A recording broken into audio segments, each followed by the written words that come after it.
এই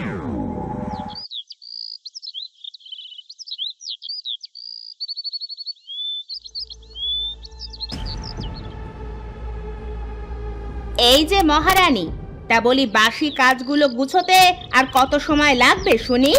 বলি বেলা উঠছে না পড়ছে? এই তো মা, হয়ে গেছে, আর একটুখানি বাকি আছে। এখনো বাকি? বলি রান্নাটা বসাবি কখন? হ্যাঁ, আমার মেয়েটা ঘুম থেকে উঠে এখনই খেতে চাইবে। বলি খাবার কি তোর মাথা দিব নাকি? হয়ে গেছে মা, এখনই আমি রান্না বসাচ্ছি। একটু সকাল সকাল তো উঠতে পারিস নাকি? উঠি তো মা, সেই ভোরে উঠি, এর থেকে আর কি সকালে উঠবো। খুব কথা হয়েছে দেখছি না, মুখে একেবারে বুলি ফুটেছে। বলি হাতির 5 পা দেখেছিস নাকি? তাড়াতাড়ি রান্না করে ঘরে আন, না হলে তোর চোপা আজ ভেঙে দেব। এ কথা বলে রূপার মা সেখান থেকে চলে গেল। এদিকে বাড়ির কাজ গুছিয়ে রূপা রান্না করে খাবার ঘরে নিয়ে গেল।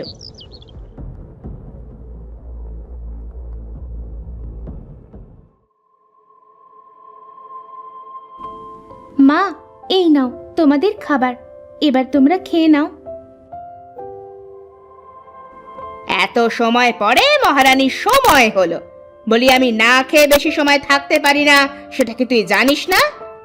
ও জানবে কি করে মা? ওর মাথায় কিছু আছে নাকি? মাথার মতো ওর মনটাও বিদঘুটে। কি কালো বিশ্রী দেখতে। যা যা, সামনে থেকে যা, এখন আমরা খাবো। আমি মোটেও খারাপ দেখতে না, আমার বাবা বলতো আমি দেখতে একেবারে রাজকন্যাদের মতো। রাজকন্যাই তো, অমাবস্যার কালো রাজকন্যা।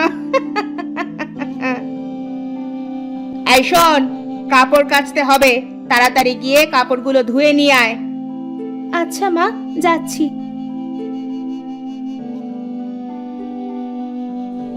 রূপা কাপড় নিয়ে নদীতে গেল সেগুলো ধুতে। নদীর পাড়ে এমন ছোট্ট একটা বাড়ি দেখে সে বাড়িটার কাছে এগিয়ে গেল। এখানে বাড়ি আছে? কই, আগে তো কখনো চোখে পড়েনি। আর কি সুন্দর দুটো আম গাছ, কত সুন্দর সুন্দর আম ধরেছে গাছে। কে থাকে এই বাড়িতে? আমি থাকি মা, এই বাড়িটা আমার। তা মা, তুই আমাকে একটা কাজ করে দিবি? হ্যাঁ ঠাকুমা, বলো না, তোমার কি কাজ করে দিতে হবে? বয়স হয়েছে তো মা, নদীতে নামতে পারি না, তাই যদি নদী থেকে পানি তুলে তুই আমার এই দুটি আম গাছে দিতিস তবে খুব উপকার হতো মা। পানির অভাবে গাছের ফলগুলো দেখ মা, কেমন শুকিয়ে যাচ্ছে। তুমি কোনো চিন্তা করো না ঠাকুমা, আমি এখনই তোমার গাছে পানি দিয়ে দিচ্ছি। তুমি এই গাছের নিচে বসে বিশ্রাম নাও।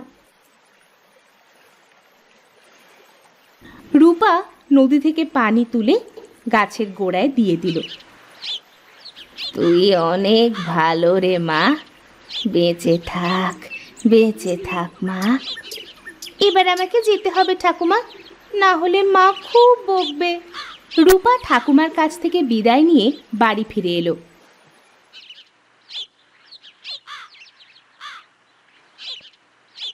পরের দিন রূপার মা তাকে আরো এক গাছে কাপড় দিয়ে বলল, এই মুখ পড়ে, খুব তো বসে বসে আরাম করছিস দেখি।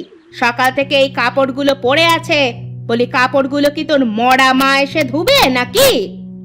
কি বলছো কাকিমা? আমি তো সব কাজ গুছিয়ে মাত্রই এসে বসলাম। আমি এক্ষুনি কাপড়গুলো ধুয়ে আনছি মা। রূপা কাপড়গুলো নিয়ে নদীতে চলে এলো। নদীর পাড়ে এসে বলল, কিচ্ছুটি ভালো লাগছে না, আমি বরং ঠাকুমার কাছে গিয়ে একটু বসি। ঠাকুমা, ও ঠাকুমা, বলি বাড়িতে কি কেউ নেই নাকি? আরে, কালই তো গাছে পানি দিলাম, আজ গাছের ফলগুলো এমন তরতাজা হয়ে গেল কিভাবে? তোর জন্যই তো এমন তরতাজা হয়েছে গাছ দুটি। চল, আমরা দু গাছের মাঝে বসে গল্প করি।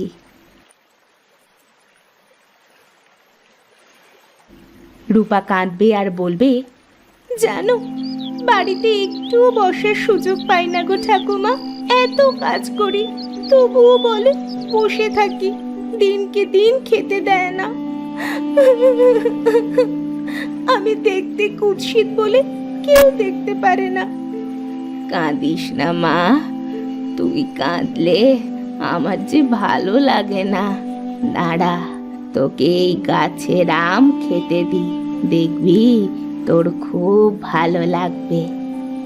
মিঠাই, তোর আম গাছ থেকে দুটো আম দে দেখি, আমার পাগলিটার খুব খিদে পেয়েছে। বুড়ি এ কথা বলার সাথেই মিঠাই গাছ থেকে দুটো আম তাদের কাছে এসে পড়ল। কি ঠাকুমা, তুমি বলার সাথেই দুটো আম এসে হাজির হলো? আম গাছটা তো দেখছি তোমার খুব কথা শোনে। তা বলতে পারিস মা। শোন তাহলে, তোকে বলি, এই আম গাছ দুটো কোনো সাধারণ আম গাছ নয়, এরা জাদুর আম গাছ। তুমি সত্যি বলছো ঠাকুমা? তা নয় তো কি। দাঁড়া, তোকে আরো একটা জাদু দেখাই। কাটাই, এবার তুই আমাকে দুটো আম দে তো। বুড়ি এ কথা বলার সাথেই গাছ থেকে আরো দুটো সুন্দর আম পড়ল। ও মা, কি সুন্দর! হ্যাঁ মা, শোন, এই মিঠাই আম খেতে যেমন মিঠা, তেমন এই কাটাই আম গাছের আম ততটাই কাটার। বুঝলি না তো? মানে, যার মনে যত পাপে ভরা, সে যদি এই কাটাই আম ফল খায়, তবে তার সারা শরীরে কাটার মতো ফুটবে, তবে দেখতে পাবে না কেউ। খুব খুব খুব ভালো ঠাকুমা তুমি। তুমি যেমন ভালো, তোমার মতন গাছ দুটিও খুব ভালো। শোন মা, তোর কোনো কাজ আর তুই করবি না, সব কাজ আমার মিঠাই আর কাটাইয়ের কাছে আনবি, এরা তো সব কাজ করে দিবে। হ্যাঁ মিষ্টি মেয়ে, প্রতিদিন আমি কাপড় কেচে ধুয়ে দিব, তোমার যাবতীয় সব কাজ করে দিব। আর আমি তোমাকে তোমার বাড়িতে পৌঁছে দিব, আর প্রতিদিন তোমাকে বাড়ি থেকে নিয়ে আসব। ধন্যবাদ বন্ধু তোমাদের।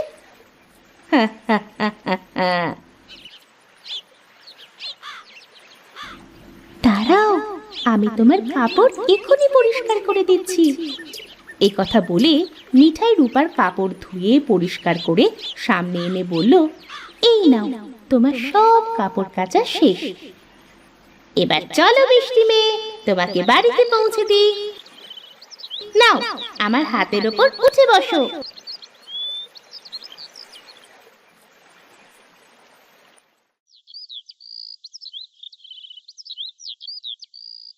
শোনো মিষ্টি মেয়ে, আমাকে দরকার পড়লে বলবে, কাটাই আমার সামনে এসে হাজির হও, আমি সাথে সাথে চলে আসবো, কেমন? আচ্ছা বন্ধু।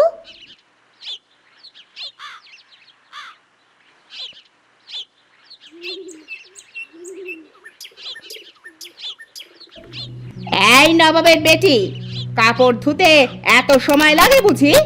বাকি কাজগুলো কে করবে শুনি? যা, তাড়াতাড়ি রান্না বসা।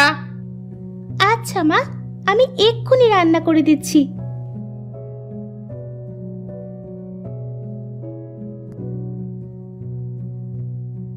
কাটাই, তোমাকে আমার খুব প্রয়োজন, আমার কাছে এসো দয়া করে। এই কথা বলার সাথে সাথেই কাটাইয়ের একটা হাত এসে হাজির হলো। সে প্রয়োজনীয় সব জিনিস নিয়ে তার হাতের ওপর চড়ে বসল। মিঠাইয়ের কাছে গিয়ে বলল, বন্ধু, আমার সবজিগুলো কেটে রান্না করে দাও না তাড়াতাড়ি। বেশ, তাই হবে। আম গাছটি তার জাদু শক্তি দ্বারা সাথে সাথে রান্না করে দিল।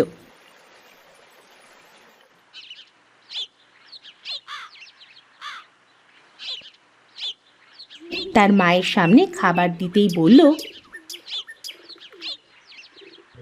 কি রে, আজ এত তাড়াতাড়ি রান্না করলি কিভাবে? তাড়াতাড়ি করলে দোষ, ধীরে করলে দোষ। তাহলে করবোটা কি মা? হয়ে গেছে, খেয়ে নাও।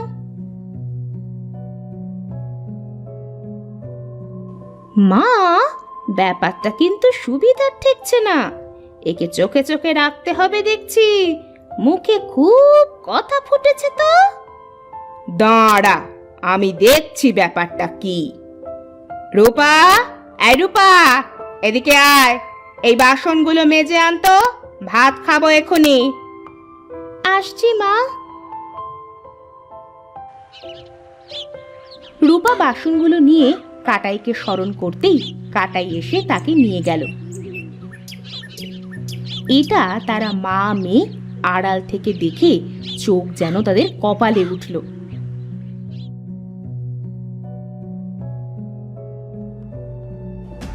মুখপুরি, তোর এত তাড়াতাড়ি কাজের রহস্য আমরা সব জেনে গেছি। তুই যেমন দেখতে ভূত, তোর কাজকর্ম ভূতের মতো। বলি, তোর সব গোপন তথ্য বলবি নাকি এই খুন্তির ছ্যাঁকা খাবি? না না মা, আমি সব বলছি। এরপর রূপা সব কথা তাদের সাথে খুলে বলল। সব শুনে তারা বলল, এই তাহলে তোর কাজের গতি। রিমা, চল মা, এখনই গিয়ে গাছ দুটো কেটে সাফ করে দিয়ে আসবো। না মা, এত বড় পাপ কাজ তোমরা করো না। মারতে হলে আমাকে মারো। এই শর্ত, পথ ছাড় হতচ্ছাড়ি। তারা মা মেয়ে ও রূপা নদীর ধারে বুড়ির বাড়িতে গেল। রূপা তার মায়ের পা জড়িয়ে ধরে বলল, মা, দয়া করে গাছ দুটো কেটো না। এরা যে আমার কথা বলার সঙ্গী। দৌড় হ মুখপুরি আমার সামনে থেকে। মা দাঁড়াও, গাছ দুটো পরে কাটি। আগে গাছ থেকে আম পেড়ে খেয়ে তো দেখি। ঠিক বলেছিস মা, এই দেখ, এই আমগুলো পেকে একেবারে হলুদ হয়ে গেছে। এখান থেকে পার। তারা কাটাইয়ের গাছ থেকে আম পেড়ে যেই খেলো, তখনই তাদের চেহারা কুৎসিত হয়ে গেল, আর তারা দুজন ছটফট করতে লাগলো। মা, ও মা, আমার কেমন হচ্ছে? মনে হচ্ছে সারা দেহে কেউ কাঁটা ফুটাচ্ছে। আমারও তো তেমন হচ্ছে। ও মা গো, বাঁচাও! ওরে রূপা, বাঁচা মা, বাঁচা আমাকে। খুব বড় শিক্ষা হয়েছে, আর কোনোদিন তোর সাথে এমন করব না।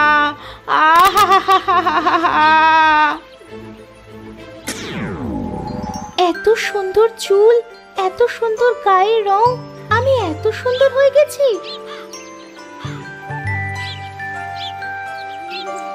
বুড়িমা, তোমাকে অনেক অনেক ধন্যবাদ গো। যার যেমন কর্ম তার তেমন ফল।